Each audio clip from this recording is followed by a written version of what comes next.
আসসালামু আলাইকুম। Hello everyone, সবাই কেমন আছেন? আশা করি সবাই ভালো আছেন। আলহামদুলিল্লাহ আমিও অনেক ভালো আছি। তো আজকে আপনাদের মাঝে একটা রেসিপি শেয়ার করছি। রেসিপিটা হাঁসের মাংস। কিভাবে হাঁসের মাংস রান্না করতে হয়।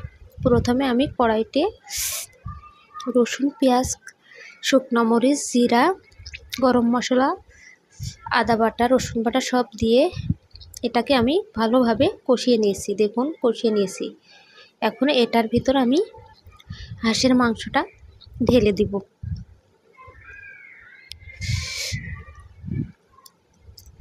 হাঁসের মাংসটা একটু ভালোভাবে নাড়াচাড়া করে নেব। দেখতে পাচ্ছেন হাঁসের মাংসটা একটু নাড়াচাড়া করে নিচ্ছি।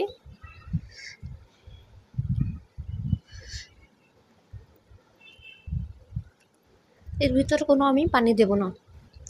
প্রথমে এটাকে আমি খুব ভালো করে সুন্দরভাবে কষিয়ে নেব। এই যে দেখতে পাচ্ছেন খুব সুন্দরভাবে মাংসটাকে কষানো হয়ে গেছে। এর ভিতর আমি এখন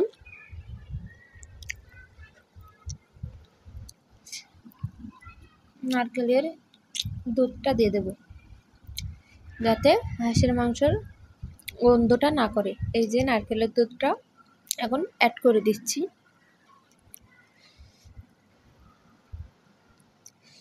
আপনারা চাইলে এভাবে রান্না করে দেখতে পারেন। এটাকে আমি এখন আরও একটু ভালো করে কষিয়ে নেব। এর ভিতর আমি 2টা কাঁচামরিচও দিয়ে দিচ্ছি ফ্লেভারটা সুন্দর হওয়ার জন্য।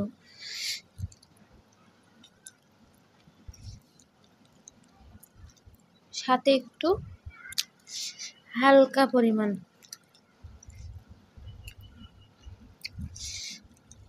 পানি এড করব। এখন না, এখন আমি নারকেলটা দিয়ে দিচ্ছি। আমি আস্ত নারকেলটা ফালি ফালি করে তুলে রাখছিলাম, এখন নারকেলটা দিয়ে দিচ্ছি। দেখতেই পাচ্ছেন এখন হালকা পানি দিচ্ছি। এখন দেখুন মাংসটা হয়ে গেছে। দেখেন দেখতে কত সুন্দর লোভনীয় লাগছে, খাইতে কিন্তু দারুণ হয়েছে। আপনারা চাইলে এভাবে রান্না করে দেখতে পারেন।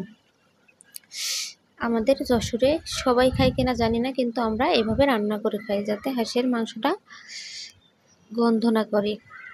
ভিডিওটা ভালো লাগলে লাইক, কমেন্ট, শেয়ার করে পাশে থাকবেন। আল্লাহ হাফেজ।